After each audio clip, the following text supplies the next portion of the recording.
الحمد لله نحمده ونستعينه ونستغفره ونؤمن به ونعوذ بالله من شرور أنفسنا ومن سيئات أعمالنا من يهده الله فلا مضل له ومن يضلل فلا هادي له وأشهد أن لا إله إلا الله وحده لا شريك له وأشهد أن محمدا عبده ورسوله أما بعد فإن خير الحديث كتاب الله وخير الهدي هدي محمد صلى الله عليه وسلم وشر الأمور محدثاتها وكل محدثة بدعة وكل بدعة ضلالة وكل ضلالة في النار. أعوذ بالله من الشيطان الرجيم. بسم الله الرحمن الرحيم. رب اشرح لي صدري ويسر لي أمري واحلل عقدة من لساني يفقهوا قولي.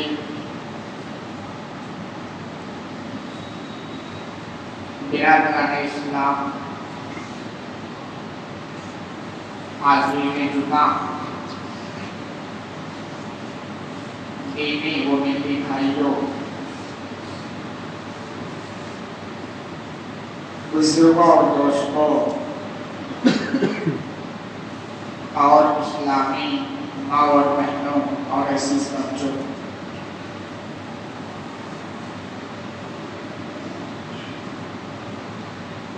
عنقریب رمضان المبارک کا مہینہ شاید فرق ہونے والا ہے. جیسا کہ آپ سبھی لوگ جانتے ہیں تو اس مہینے کے استقبال کے تعلق سے کچھ باتیں آپ کے سامنے رکھنے کی کوشش کی جا رہی ہے. دیکھیے، رمضان المبارک کا مہینہ بڑا عظیم مہینہ ہے. ہر مومن اس کو اچھی طرح جانتا ہے، پہچانتا ہے، اور ساتھ میں ایک بار آتا بھی ہے اور چلا بھی جاتا ہے. فائدہ اٹھانے والے اٹھا لیتے ہیں، سونے والے سوئے رہتے ہیں. اللہ سے دعا کریں کہ اللہ کے ایسی مہینہ ضرور نصیب فرمائے اور ساتھ ہی مستفید ہونے کی بھی ہمیں توفیق عطا فرمائے. کیونکہ کوئی گارنٹی نہیں نا کسی کو مل جائے یا کسی کو نہ ملے. زندگی کے پل کا ٹھکانا نہیں، کوئی گارنٹی نہیں. کب کس کی شام آخری ہو یا کب کس کی صبح آخری ہو، کسی کو کچھ پتا نہیں. تقریباً ایک ہفتہ سے زیادہ باقی ہے نا، ہو سکتا ہو پہلے ہی یعنی اس مہینے کے آنے سے پہلے ہی لوگ کتنے لوگوں کا اللہ رب العالمین فیصلہ کرے. تو ہمارے اسلاف کی زندگی آپ دیکھیں، 6 مہینہ جب رمضان المبارک کا مہینہ آنے میں باقی رہتا تو وہ دعا کرتے کہ پروردگار ایک بار پھر تو ہمیں نصیب فرمائے. تو اب تو 6 مہینہ نہیں ہے نا، تو ہم بھی دعا کریں اللہ ہمیں پھر نصیب فرمائے، اور ساتھ یہ بھی دعا کریں کہ اللہ ہمیں توفیق دے کہ اس مہینے سے ہم بھرپور مستفید ہوں، جیسے ہمارے اسلاف مستفید ہوا ہے. کیونکہ اللہ کے بندو جب تک توفیق نہ ہونا زندگی میں کام ہوتا نہیں. تو توفیق کا سوال کریں اللہ سے، دعا کریں. یہ عظیم مہینہ ہے، اس کے استقبال کے لیے ہمیں چند کام کرنے چاہیے. جیسے آپ کے گھر میں کوئی مہمان آئے، اچھا خاصا مہمان جس کا ایک ویلو ہو آپ کے مقام میں، آپ کے گھر میں، تو آپ اس کے آنے کے لیے آتا ہے تو وہ تو اس سے پہلے آپ کتنی تیاری کرتے ہیں. کیونکہ یہ اچھا مقام ہوتا ہے استاد کے نگاہ میں، کوئی چھوڑ کوئی کوتاہی نہیں رکھتے ہیں. تو ایسے سمجھیے یہ مہینہ بھی ایک مہمان کی طرح آئے گا اور چلا جائے گا. تو اس کے استقبال میں ہمیں بھی کچھ کرنا چاہیے. سب سے پہلا کام اس مہینے کی جو عظمت ہے، جو برکت ہے، جو رحمت والا مہینہ ہے، جو مغفرت والا مہینہ ہے، یہ ساری چیزیں ہمیں اپنے ذہن کے اندر بیٹھا لینی چاہیے. مہینہ کے آنے سے پہلے ہی ہم خوب اچھی طرح ضبط کر لیں کہ بڑا عظیم مہینہ ہے، برکت والا مہینہ ہے. ذہن کو پوری تیار کریں، رحمت والا مہینہ ہے، بخشش والا مہینہ ہے. کیونکہ جب پہلے سے اپنے ذہن کو آپ تیار کر لیں گے نا، تو جب یہ مہینہ آئے گا تو انشاءاللہ آپ کے اندر سستی نہیں ہوگی، غفلت کے آپ شکار نہیں ہوگا. آپ یہ نہیں سوچیں گے کہ چلے ابھی اذان ہو گئی ہے، چلے ابھی تو ٹائم ہے جماعت کھڑی ہونے میں بھی پہنچ جائیں گے. یہ ساری چیزیں دیکھیں گے انشاءاللہ. تو پہلے ہی اپنے آپ کو ذہنی طور پر تیار کریں کہ انشاءاللہ اس بار اس مہینے میں انشاءاللہ کوئی کوتاہی نہیں ہوگی، کوئی غلطی نہیں کرے گی، کوئی سستی نہیں کرے گی. اس طرح اپنے آپ کو تیار کریں. اور اس کے لیے قرآن مجید کی وعدہ ڈاؤنلوڈ کریں. کتنا عظیم مہینہ ہے. اللہ سبحانہ و تعالیٰ نے مستقل سورۃ نجم فرما دی، اِنَّا أَنزَلْنَاهُ فِي لَيْلَةِ الْقَدْرِ وَمَا أَدْرَاكَ مَا لَيْلَةُ الْقَدْرِ لَيْلَةُ الْقَدْرِ خَيْرٌ مِنْ أَلْفِ شَهْرٍ تَنَزَّلُ الْمَلَائِكَةُ وَالرُّوحُ فِيهَا بِإِذْنِ رَبِّهِم مِّن كُلِّ أَمْرٍ سَلَامٌ هِيَ حَتَّىٰ مَطْلَعِ الْفَجْرِ. آیت سنتے رہتے ہیں، ترجمہ بھی سنتے ہیں. یہ کہاں بات اس میں؟ اس مہینے میں ایک رات ہوتی ہے جو 1000 مہینے سے بہتر ہے. اس مہینے کا یہ مقام ہے. ایک رات تو ہے ہی ہے، ورنہ دیکھا جائے اس مہینے کے 30 راتوں میں سے ہر رات کی ایک اہمیت ہے. بلکہ یہاں تک حدیث میں آتا ہے کہ جو بندہ اس مہینے کو پا جائے تو بسا ہوگا اللہ کے راستے میں شہید ہونے والے سے پہلے جنت میں جا سکتا ہے. ابن ماجہ کی روایت ہے، طلحہ بن عبید اللہ رضی اللہ عنہ حدیث کے راوی بیان فرماتے ہیں، آپ دیکھیں اس مہینے کا کیا مقام ہے. اپنے آپ کو ذہنی طور پر تیار کریں.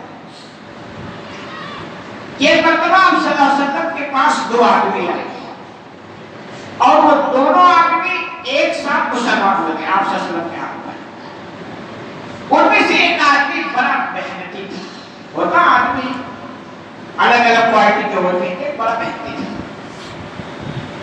یہاں تک کہ اللہ کے راستے میں جہاد کے لیے نکلا اور شہید بھی ہو گیا. شہادت کا درجہ ظاہر سی بات ہے کوئی کم تو نہیں ہے، آپ کو پتا ہے بڑا اونچا مقام ہے. تو وہ شہید ہو گیا. دوسرا جو بندہ تھا اسی شہید ہونے والے کے ساتھ ایمان لایا تھا. یہ اس شہید ہونے والے کے 1 سال کے بعد اس کی وفات ہوتی ہے. شہادت ان کو نصیب نہیں ہوتی، یہ نارمل ان کو موت ہوتی ہے نارمل طریقے سے. 1 سال کا ڈفرنٹ ہو گیا. پہلے والے کو شہادت نصیب ہوئی ہے، بڑا محنتی تھا. دوسرے والے اتنا محنتی بھی نہیں تھا اور شہادت بھی نصیب ہوئی. طلحہ بن عبید اللہ بیان فرماتے ہیں کہ میں نے ایک بار خواب دیکھا کہ میں جنت کے دروازے پر کھڑا ہوں. کہاں کھڑے؟ جنت کے دروازے. ایسے خواب ہم لوگوں کو آتے نہیں نا، اللہ کرے ہم کو بھی ایسے خواب آئے. کیوں یہ سب خواب آتے ہیں؟ میں جہاں سوچ پڑا. جب آپ کی سوچ ہو کہ ہمیں جنت لینی ہے تو آپ اس محنت کریں گے، پھر آپ کو ایسے خواب آئیں گے. ہماری سوچ کیا ہے؟ بلڈنگیں بنانی ہے، تو آپ کے خواب میں وہ بلڈنگ آئے گی نا. آپ کی سوچ ہے کہ ہمیں پیسے اکٹھا کرنا، تجوریاں بھرنی ہے تو خواب میں آپ نوٹ بھی نہیں دی، جنت خواب میں نہیں دی. ٹھیک ہے، میں نے دیکھا کہ میں جنت کے دروازے پر کھڑا ہوں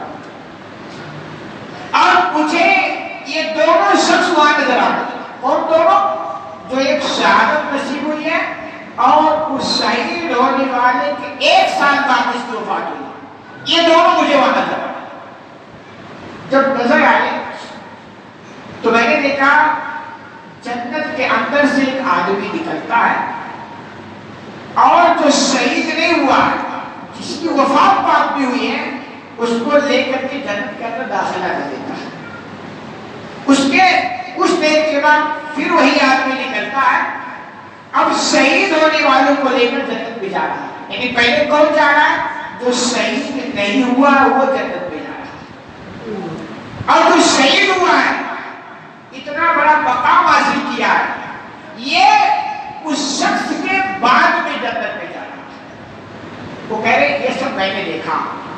پھر وہ آگے پھر نکلتا اور کہتا ہے مجھے، اللہ فرماتے ہیں مجھے کہتے ہو کہ ابھی آپ چلے جاؤ، ابھی آپ کا ٹائم نہیں ہوا ہے، ابھی آپ کا وقت باقی ہے. یہ سب خواب میں ہو رہا ہے. کہہ رہے ہو گیا خواب میں نے دیکھا، صبح ہوئی تو جیسی بات آدمی کو خواب تو یاد آتا ہی ہے. تو مجھے بڑا تعجب ہوا اور میں نے جس کو بھی بیان کیا سب کو حیران ہو گئے کہ یہ کیا معاملہ ہے. شہید ہونے والا بعد میں جنت میں جا رہا ہے اور ایک وہ آدمی جس نے شہادت نہیں نصیب ہوئی ہے وہ پہلے جنت میں جا رہا ہے. اور حیرانی والی بات ہے نا، کیونکہ شہادت کا جو مقام سب کو پتا ہے، سب سنتے رہتے ہیں.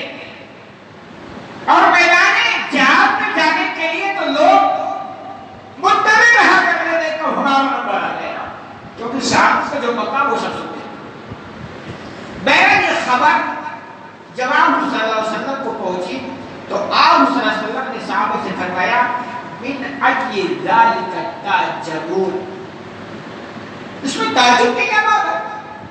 آپ نے اس تعجب کو دور کیا، کس میں تعجب کی کیا بات ہے؟ تو صحابہ نے کیا رسول هذا كان الرجلين اجتهادا اشد رجلين اجتهادا. کہ اللہ رسول صلی اللہ علیہ وسلم یہ دو آدمی جو تھے نا، ان میں جو شہادت والا درجہ حاصل کیا ہے یہ بڑا محنتی تھا. ثم استشهد، پھر شہید بھی ہو گیا، محنتی بھی تھا، بلکہ دوسرے کی شہادت کا درجہ بھی حاصل کیا ہے.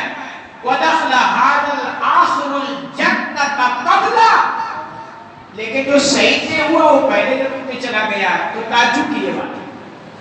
اللہ رسول صلی اللہ علیہ وسلم صحابہ کو سمجھاتے ہوئے فرماتے ہیں علیہ سکت مقصا هذا بعد اسنا. کیا تم کو پتا نہیں ہے کہ پہلے جنت میں جانے والا شہید ہونے والے کے بعد 1 سال زندہ رہا ہے. کیا کہہ رہے ہیں کہ جو پہلے جنت میں گیا ہے اور جو شہید ہوا ہے اس شہید ہونے والے سے 1 سال بعد اس کی وفات ہوئی، یعنی اس کو 1 سال موقع ملا. پھر کیا ہوا؟ 1 سال موقع ملا. اب رمضان تو وہ رمضان کا مہینہ پا گیا. بندہ تو شہید ہوا نا، یہ بندہ 1 سال اس کے بعد وفات ہوئی، 1 سال بعد اس 1 سال میں اس کو رمضان کا مہینہ ملا. پھر کیا ہوا؟ فَصَامَ وَصَلَّى، اس نے نمازیں پڑھی ہے، اس نے روزے رکھے جو آج کے نوجوانوں سے رمضان میں بھی نہیں ہوتا ہے. تجربات آپ دیکھیں، تھوڑے دن تو عموماً نوجوان طبقہ بیدار ہے، اب جب ایک دم قریب آ گئے نا ابھی بھی بیداری نہیں آ رہی. آپ تھوڑا پہلے سے اپنے آپ کو یاد کچھ متحرک ابھی بیداری ایک دم ایک ٹائم جب بس اب چاند نکلنے والا ہے یا نکل چکا ہے بس ایسا نہیں بیداری. اور وہ بیداری کتنے دن چلتی ہے آپ کو بتانے کی ضرورت ہے کتنے دن چلتی ہے. تو کہہ رہے ہیں کہ یہ بندہ رمضان کا مہینہ پایا، روزہ بھی رکھا ہے، نمازیں بھی پڑھی ہے، وکلا من سجدۃ فی السنہ، اور ایک سال میں اس نے اتنے سجدے کیے. یہ فرق ہو گیا. فما بینہما، اور آگے کا جملہ جو آپ نے فرمایا فما بینہما فیہما ابعد بین السماء والارض، ان دونوں کے درمیان اتنا فرق ہے جتنا زمین و آسمان کے درمیان فرق ہے. آپ اندازہ نہیں لگا سکتے اس مہینے کا کیا مقام ہے، کیا مرتبہ ہے، کیا اس کی اہمیت ہے.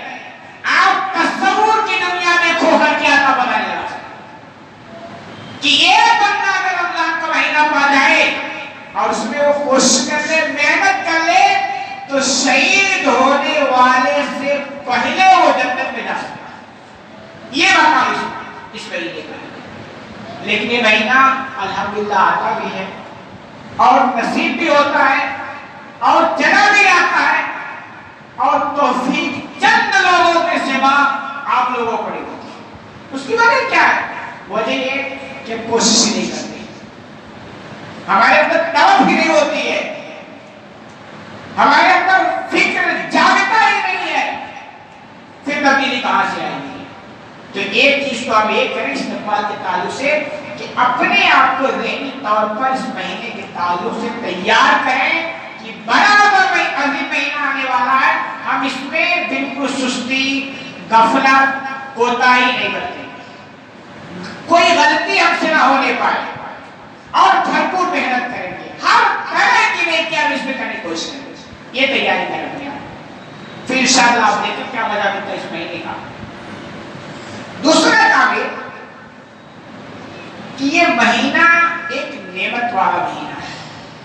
بھائی نعمت ہے مہینہ نا، کہ آپ کو اس مہینے میں مغفرت مل جائے. مہینہ آئے اور آپ اللہ سے روئے کہ اللہ مجھے معاف فرما دے، اللہ مجھے معاف فرما دے. مسلسل آپ یہ کام کرتے ہیں اور آپ کو مغفرت مل گئی، تو اس سے بڑی اور کوئی نعمت ہو سکتی ہے؟ آپ اس مہینے میں نماز پڑھیں، اللہ سے دعا کریں پروردگار قبول کر لینا، پروردگار قبول کر لینا. ٹوٹی پھوٹی صحیح ہم اس لائق ہی ہیں، کیا کریں پروردگار، دعا کرتے ہیں اور قبول ہو گئی. اس سے بڑی اور نعمت کچھ ہو سکتی ہے؟ آپ زکات نکالیں، دعا کرتے رہے پروردگار سال بھر حساب کر کے جو بھی ہو سکا میں نے نکالا ہے، صرف تیرے لیے نکالا ہے، اور قبول ہو گئی. اس سے بڑھ کے اور کوئی نعمت ہو سکتی ہے؟ تو اسے اپنے لیے آپ نعمت سمجھیں اور اس نعمت کی قدر کریں. اور قدر یہی ہے کہ اس مہینے میں ہمارا ویسا ہی معاملہ ہونا چاہیے جیسے ہمارے اسلاف کا تھا، جیسے ہمارے اسلاف کا تھا. ہم نے تو اس مہینے کو حقیقت میں کھانے پینے والا مہینہ سمجھا تھا. کھانے پینے پر کوئی پابندی نہیں ہے، کھاؤ، لیکن مقصد نہیں ہے. مقصد ہے آپ اپنے آپ کو ایسا اس مہینے میں بنا لیں کہ اللہ کی رحمت کا آپ کو چھپر پھاڑ دو. آپ اپنے آپ کو اس مہینے میں ایسا بنا لیں کہ اللہ کی مغفرت آپ کے لیے کھل جائے، دروازہ کھل جائے. یہ مقصد اس مہینے کا. ٹھیک ہے، اس کے ساتھ اللہ برکت نازل کون کرتا ہے؟ آپ کھاتے پیتے رہو. تو یہ نعمت والا مہینہ ہے، اس نعمت کی قدر کریں.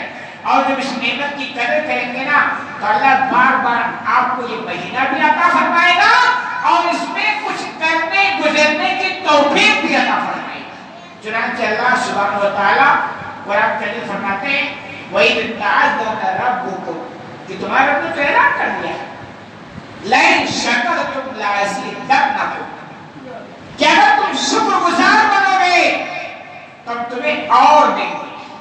یعنی جو ہم نعمتیں دے رہے ہیں اس کی قدر کرو گے تو تمہیں مزید دیا جائے گا. اس مہینے کا اگر ہم قدر کریں گے تو انشاءاللہ پھر موقع ملے گا، پھر موقع ملے گا، پھر موقع ملے گا. اور قدر نہیں کریں گے تو ممکن ہے کہ آگے ہمیں موقع نہ ملے. قدر میں نہیں کرتے پھر بھی موقع مل جائے، اللہ کی اسپیشل آپ کے لیے مہربانی، اس کو بھی آ سکے. وَإِن كَفَرْتُمْ إِنَّ عَذَابِي لَشَدِيدٌ، اور ابھی اللہ نے دھمکی بھی دیا ہے کہ اگر تم ناشکری کرو گے تو میرا عذاب زبردست ہے. بچ نہیں سکتے ہو، بھاگ نہیں سکتے ہو، پھر راستہ یہ ایمان کی قدر کرنا ان نعمتوں کی. تو رمضان المبارک کا مہینہ ایک نعمت ہے، اس کی قدر کریں، یہ اس سے بھرپور اس طریقے پر مستفید ہو جو ہمارے اسلام میں ہے. اور ایک اور یہ بھی تیاری کریں کہ اپنے اندر اخلاص پیدا کریں. روزہ آپ ایسے نہ رکھیں کہ آپ سب رکھ رہے ہیں بھی رکھ رہے ہیں، چونکہ مہینہ بھوکے رہیں گے تو پیٹ کا سسٹم صحیح ہو جائے گا، یہ سب مقصد نہیں ہونا چاہیے. اخلاص یعنی اس عمل میں جو بھی رمضان کے مہینے میں آپ کریں صرف اللہ کے لیے کریں. روزہ رکھیں پر روزہ صرف کے لیے اور کوئی مقصد اس سے آگے نہیں چاہیے. یہ روزہ اس لیے اور دعا بھی کیا کریں، خاص طور پر تراویح میں اللہ سے رویا بھی کریں کہ پروردگار یہ بھوکا اور پیاسا، جبکہ اللہ تو نے ہمیں سب دیا، کھا بھی سکتے ہیں، پی بھی سکتے ہیں، سارا فائدہ اٹھا سکتے ہیں، لیکن تو نے کہہ دیا کھانا نہیں، چھوڑ دیا آپ نے، تو نے کہہ دیا پینا نہیں، چھوڑ دیا آپ نے، اور پروردگار یہ صرف تیرے لیے ہو رہا ہے، لہذا تو قبول کر لیا.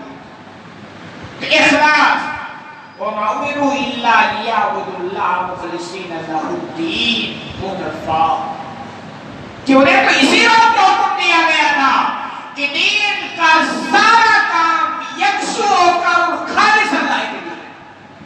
اور آگے میں بولوں تو بیجا نہیں ہوگا کہ بغیر اخلاص کے کوئی بھی عمل اللہ قبول نہیں کرتا ہے. روزہ صرف اللہ کے لیے نہیں رکھیں گے تو اللہ قبول نہیں کرے گا، نماز صرف اللہ کے لیے پڑھیں گے تو اللہ قبول نہیں کرے گا.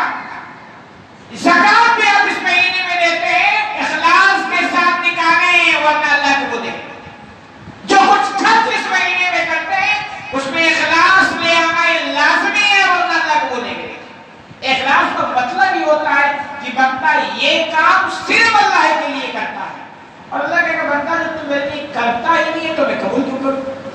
بھئی اگر روزہ رکھ کر آپ پیٹ کا سسٹم صحیح کرنا چاہتے ہو تو اللہ کہے گا تو میرے لیے تم نے تو نہیں رکھا تھا نا، تم نے تو اپنے پیٹ کے لیے رکھا ہے، تو ٹھیک ہے ہو جائے گا، لیکن قبول تو نہیں ہوگی کیونکہ قبول میں کروں گا جب میرے لیے تم رکھو گے. تو ہر ایک عمل میں اخلاص کو کمپلسری بنا لے گا، کوئی اور مقصد نہیں ہونا چاہیے، ورنہ اتنی بڑی بڑی نیکیاں آپ کریں گے اور اخلاص مفقود ہوگا کوئی بھی نیکی آپ کی قبول نہیں کی جائے گی.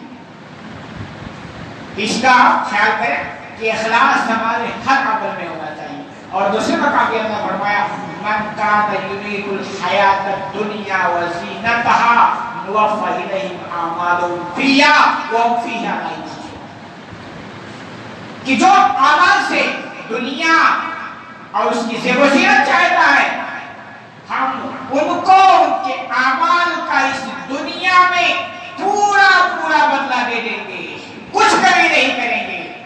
اولئک الذین لیس لہم فی الآخرۃ الا النار، لیکن آخرت میں جہنم کے آگ کے علاوہ کچھ بھی نہیں ہوگا. تو یہ جو بھی نیکی آپ کریں گے اخلاص کو تسلی کریں، یہ سب پہلے سے اپنے آپ کو تیار کریں کہ یہ کمی ہماری زندگی کے اندر نہیں ہے. اور ایسے ہی اللہ رب العالمین سے مغفرت کا سوال کرتے ہیں اور پہلے سے تیاری کریں اس مہینے میں ابھی سے شروع میں لگتا ہے کہ پروردگار تجھ سے ایک ہی سوال تو ہمیں معاف فرما، اور اب کتنے بھی مجرم ہو، کتنے بھی بڑے گناہ کے مرتکب ہو گئے ہو، مایوس نہیں ہونا، اللہ تو ایک کا راستہ نکال دے گا. جی مایوس نہیں ہونا، اللہ سے لو لگا کے امید لگا کے اس کے دروازے پہ آنا ہے اور اللہ سے معافی مانگنا. اور اللہ نے تو اپنی کتاب کے اندر صاف صاف فرمایا قل یا عبادی الذین اسرفوا علی انفسہم، کہ میرے بندو جنہوں نے اپنے نفسوں پر ظلم کیا. جس محمد صلی اللہ علیہ بندوں کو یاد کیا ہے میرے بندے، اور ان کو جنہوں نے ظلم کیا اپنے اوپر ان کو بھی اللہ نے کہا میرے بندے. کیسے کہا وہ اپنے بیٹے سے کہا میرے بیٹو، تو اللہ نے اسے محبت بھرے انداز میں کہا میرے بندو. ٹھیک ہے ظلم کی پڑھتی ہوں، لا تقنطوا من رحمت اللہ، اللہ کی رحمت سے تم مایوس مت ہو، نا امید مت ہو. ان اللہ یغفر الذنوب جميعا، اللہ تمام گناہوں کو مٹا دے گا، اللہ تمام گناہوں کو مٹا دے گی، اللہ نے اعلان کیا۔ لیکن مٹائے گا کیسے؟ وہ سسٹم۔ ایسی باتیں سننے کے بعد تو بہت سے لوگ خوش ہو جاتے ہیں کہ اللہ تو مٹا دے گا، اللہ سے دعا کر لو، بہن کا کھا کے بیٹھے تبھی مسئلہ حل ہو جائے گا، بھائی کا کھا کے بیٹھے تبھی مسئلہ حل ہو جائے گا، پڑوسی کھا کے بیٹھے تبھی مسئلہ حل ہو جائے گا۔ نہیں، اللہ کہہ رہا مٹاؤں گا، لیکن مٹانے کا اللہ نے طریقہ بھی بتا دیا، اس طریقے سے مٹایا گیا۔ بہن کا کھا کے بیٹھے ہو اس کو ادا کرو، بھائی کا لڑا کے بیٹھے ہو اس کو ادا کرو، پھر اللہ سے معافی مانگو، اللہ کو تو اللہ راستہ کھولتا ہے اور ہر ایک کام بتایا، شرط ہے جس کا ہم اعتماد کریں۔ اور ایک چیز اور بہت ساری چیزیں ٹائم تک ایک چیز اور بتائیں، ہمیں مطلب دیکھ کر بڑا افسوس بھی ہوتا ہے اور اس پر جتنا ماتم بھی کیا جائے تو ہوتا ہے کہ ہم لوگ نمازی نہیں بن پاتے، سچے پکے نمازی نہیں بن پاتے۔ آپ دیکھیں بہت سارے لوگ کو دیکھتا ہوں پورا مہینہ بڑی پابندی سے لوگ نماز پڑھتے ہیں، اور جیسے چاند نکلا تو یہ بھی نکل گئی، ایسے ہوتا ہے نا، یہ بڑا افسوس کا کام۔ تو اس کا ایک طریقہ ہے، فکر ہے آپ کو کہ آپ سچے پکے نمازی بن جائیں، اور نماز کے بغیر تو آپ سمجھ لینا کوئی مسئلہ ہی حل ہونے والا نہیں ہے، اس کو نوٹ کر لیں، نماز کے بغیر کوئی مسئلہ حل ہونے والا نہیں آخر کا۔ پہلی کنجی ہے، پہلا سوال یہ ہوگا اگر نماز سے نکل گئی تو آگے کے راستے ہمارے سنت نماز گڑبڑ تو پھر گڑبڑی گڑبڑی، اور ایک پہلی چیز جو ہے اسی میں ہم ڈنڈی مار کے بیٹھ جاتے ہیں۔ اس کا ایک طریقہ یہ ہے، ایک اللہ کے رسول صلی اللہ علیہ وسلم کی حدیث ہے جو ترمذی کی روایت ہے، اس میں بیان کرنا ہے، من صلی اللہ 40 یوما، کہ جس نے 40 دن اللہ کے لیے، یہ نماز بھی پڑھے جس کے لیے اللہ، اللہ اور کوئی مقصد نہیں، صرف اللہ ہی کے لیے، جس نے 40 دن اللہ کے لیے نماز پڑھی، فی جماعت یدرک تکبیرۃ الاولی، جماعت کے ساتھ اور اس کی تکبیر اولی مس نہ ہونے پائے، 40 دن نماز پڑھے جماعت کے ساتھ تکبیر اولی، یعنی امام صاحب جو شروع کرتے نماز ہوتے ہیں اللہ اکبر، وہ مس نہ ہونے پائے، کتب لہ براتان، اس کے لیے تو خوشخبریاں ہوتی ہیں، برات من النار و برات من النفاق، ایک خوشخبری ایک چیزوں سے نجات اسے یہ ملتی ہے کہ نفاق سے بندہ بچ گیا، یعنی منافقت اس کے اندر نہیں رہتی، دوسرا یہ کہ اس کو جہنم سے بچا لیا جاتا ہے، تیسرا جو نتیجہ نکلتا وہ یہ کہ جو بندہ اگر اس نے اہتمام کے ساتھ نماز کی پابندی 40 دن کر لینا کہ اس کے تکبیر ملاپس نہ ہو دیتا ہے، تو انشاءاللہ پورا امید ہے کہ پھر وہ نمازی بن ہی جائے گا۔ اب تجربات کی دنیا میں دیکھو نا، کسی چیز کی آپ عادت ڈال لیں مسلسل تو پھر وہ عادت ہو جاتی ہے۔ 40 دن اگر بندہ اللہ کے لیے اور کوئی مقصد نہ ہو، نماز پڑھنے جماعت کے ساتھ تکبیر ملاپس نہ ہو، تو انشاءاللہ اسے نماز پڑھنے میں مزہ مل جائے گا، اسے ذائقہ مل جائے گا، نماز کی روحانیت اس کے دل کے اندر اتر جائے گی، پھر وہ کہے گا صاحب دکان بند ہو جائے کوئی فرق نہیں پڑتا، جماعت میں جانے سے اس کا مزاج۔ آپ دیکھیں بہت سارے لوگ ایسے رہتے ہیں، غلام پہ پارٹی والا آئے چلا جائے کوئی فرق نہیں پڑتا، لیکن میری جماعت کے ساتھ یہ مزاج اس کا بن جائے گا۔ لیکن ایک بات یہ نوٹ رکھیں، اگر آپ یہ پلان کر کے 40 دن نماز پڑھ رہے ہیں کہ صاحب 40 دن کے بعد ہمیں چھوڑنا ہی ہے، تو پھر آپ نہیں بتائیں گے اس کو پھر آپ امتحان دینا چاہیں اللہ کا کہ یا رسول کا کہ رسول کا 40 دن پڑھنے کے بعد آپ پکی نمازی بن جاؤ گے، اور آپ ہم کو چھوڑنا